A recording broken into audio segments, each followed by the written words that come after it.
I remember as a 11-year-old meeting Shimon Peres, the now president of Israel.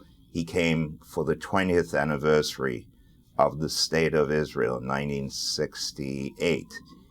This week we'll celebrate the 65th anniversary of Israel, so 45 years ago. I remember him coming to Port Elizabeth, and my father chaired that meeting. I've got a slide somewhere of my father with Shimon Peres.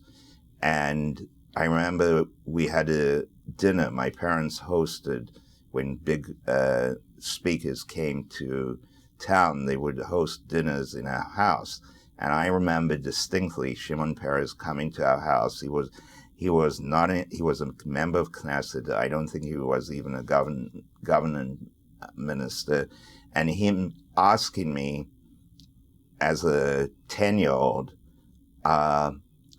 what am I studying in Hebrew? And I answered him, I'm studying the dream of Joseph.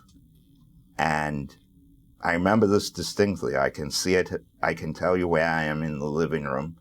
And he started quizzing me on the cows and what did the cows stand for.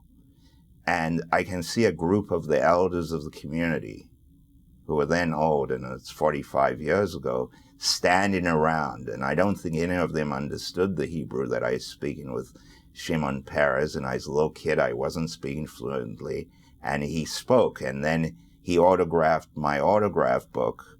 My English name is Hilton.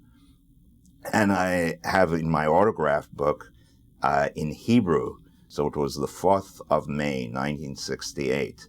And I remember him writing there something, and it said Hilton in Hebrew, and him signing it. I've still got that autograph book.